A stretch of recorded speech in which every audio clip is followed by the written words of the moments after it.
Thank you, Pastor Abbott, for sharing the Word of God. May the God bless you and your family. And now, may I call on Pastor Anita para ipakilala sa atin ang ating mga mag-special number.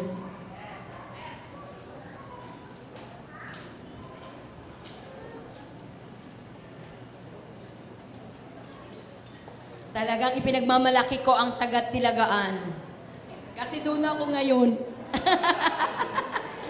Alam niyo po, bago ko sila tawagin, mahaba-haba pa naman ng oras. Alam niyo po, doon ako dati sa Mascap. Okay? So, ilang linggo din po ako doon. Siyempre, loves ko yung mga kasama ko doon. Natural yun eh. Mga amiga ko sila, mga kasamahan ko sila sa intercessory.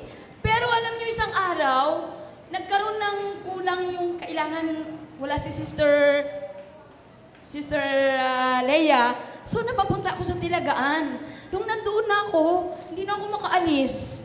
Kasi, kailangan nila, hindi po sa dahil gusto ko o ayaw ko, kundi ang gusto ni Lord kung saan ako. Amen? Kaya, masaya ako na ipakilala kayo dahil gagawa kayo ng special number ngayon. Pinagmamalaki ko ang Tilagaan team. Sige po, tawagin ko na po. Simulan ko sa adults. Ano yung mga bagets? Nawala yung mga bagets. Ay, pwede siya lang, may mga bagets na kakanta eh. Pakilang po, Sis Kim, pakisabi yung mga bagets na kasali dito. Okay po, tawagin ko na po ang adults ng Tilagaan na may Bible study ulit tayo mamaya. Pastor Jay. Okay po. Sister Joy. May Joy po na isa. Sister Joy, paano yung baby mo? Pawak mo muna kay Pastor Jay. O kaya kay Pastor Sunny. Ang sunod po, si Amparo. Sister Amparo. Okay, ang sunod po, si Sister Araceli, Sister Aliana, at Sister Nenita. Okay, akyat na po kayo dito at ang mga kids, ang kids po ay dancers po sila. Si Cleo, si Lorraine, Angel, Samantha, Erica, Trisha, Jeremy, Jericho, Carlo, Justin, Janice. Yon, sila yon. Akyat na kayo dito. Akyat na kayo dito, kids.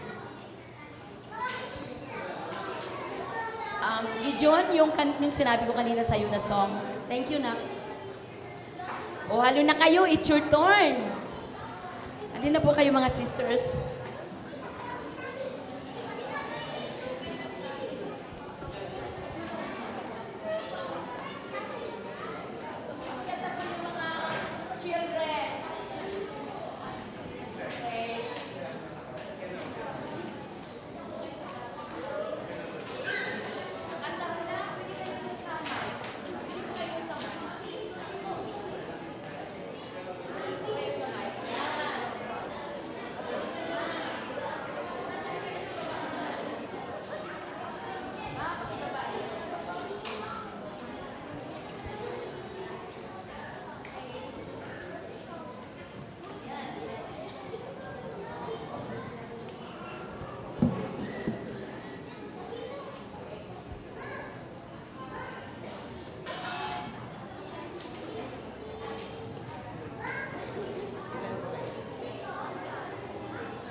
Amen. Isang mapagpalang umaga po sa ating lahat. Hinahandog po namin ang aming special number po. Unang-una sa Panginoon po. Pangalawa po sa inyong lahat. Purihin po ang Panginoon.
Amen. Praise the Lord.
Thank you po sa Diyos po ang kapurihan. Amen. Diyos po ang kapurihan.